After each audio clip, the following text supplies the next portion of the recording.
এই মুহূর্তে যে খবরের দিকে নজর রাখছি, ফিল্মি কায়দায় এক নাবালিকাকে গলায় অস্ত্র ঠেকিয়ে বাড়ি থেকে তুলে নিয়ে গেল একজন ভারসাম্যহীন ব্যক্তির নাম মহিদুল শেখ, বয়স আনুমানিক 33। ঘটনাটি ঘটেছে শক্তিপুর থানার বিলকি গ্রামে। জানা যায় নাবালিকার বাড়ি শক্তিপুর থানা বলিহার পাড়া গ্রামে। পরিবার সূত্রে জানা যায় ওই ভারসাম্যহীন ব্যক্তি নাবালিকার নিজেরই মেসোমশাই। স্থানীয় সূত্রে জানা যায় 30 অক্টোবর সকাল 5টা নাগাদ ওই নাবালিকাকে গলায় অস্ত্র ঠেকিয়ে বাড়ি থেকে নিয়ে গিয়ে দীর্ঘ 4 ঘন্টা ঘরবন্দি করে রাখে। স্থানীয়রা আরো জানান ওই ভারসাম্যহীন ব্যক্তি 3 বছর আগেও নিজের পরিবারের এবং আশপাশের কিছু লোককে মারাত্মকভাবে আঘাত করেছিল। ভারসাম্যহীন ওই ব্যক্তির হাতে ছিল একটি হাসুয়া এবং একটি ছুরি। পরিবারের লোক শত চেষ্টা করেও ওই নাবালিকাকে উদ্ধার করতে না পেরে তৎক্ষণাৎ শক্তিপুর থানা প্রশাসনকে জানায়।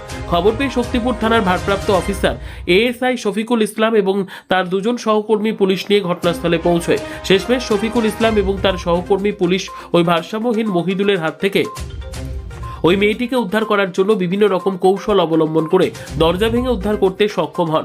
সঙ্গে সঙ্গে সিআই দুর্গাপ্রসাদ মজুমদার বিশাল পুলিশ বাহিনী নিয়ে ঘটনাস্থলে হাজির হন এবং ওই ভারসাম্যহীন ব্যক্তিকে অ্যারেস্ট করে বহরমপুর মেন্টাল হাসপাতালে পাঠানোর ব্যবস্থা করেন। এই ঘটনায় নাবালিকার পরিবার এবং শক্তিপুর থানার সিআই দুর্গাপ্রসাদ মজুমদার কি জানালেন শোনাবো।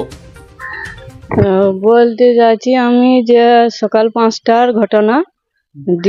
আমাকে বলছিল তুমি হয়েছে তালাটা খুলো তাই বলছিল আমাকে।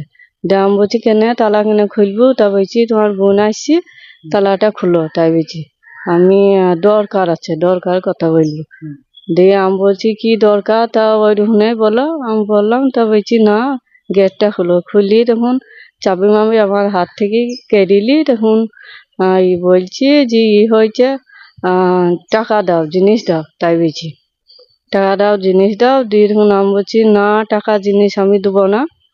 আর বোন কয় তখন তারপরে বলছি জিনিসটা দিই, তখন টাকা আমি দিইনি, জিনিসটা দিই। তখন বলছি হয়েছে মেয়েকে দাও। মেয়েকে নিয়ে তখন গাড়ি করে বেরিয়ে চলে গেল। হাতে কি কোনো ছুরি টুরি ছিল? হ্যাঁ একটা ছুরি ছিল। আপনি আটকালেন না তখন? না আটকাইলে আমি আটকাইতে পারবো? মেয়ে মানুষ। তারপর ওখানে লিখে কি হলো? ওখানে নিয়ে যাই ঘরে ভর দিয়েছে, ওকে খাবার টাবার নিয়ে আমার মেয়েকে খাওয়াইছে, কিছু করেনি। কিছু করেনি না? না ও খালু বেবে ও ভয়ও করেনি, কিছুই করেনি আমার মেয়ে। থানা থেকে বলছিল যে নাকি মেয়েটা আপনার কান্না করছিল বা তৎপরতায় আপনার মেয়ে কোথায়? কান্না বলতি এবার তো 2-3 ঘন্টা হয়ে গেছে ঘরে থুই দিয়েছে আটকি। এবার ছোট তো মেয়ে 11 বছরকার, ও বুঝতে পারেনি ঠেলি এবার আমাকে কেটে মেটি দিবে কি এরকম বলেছিল। হ্যাঁ আতঙ্কে কাঁদছিল।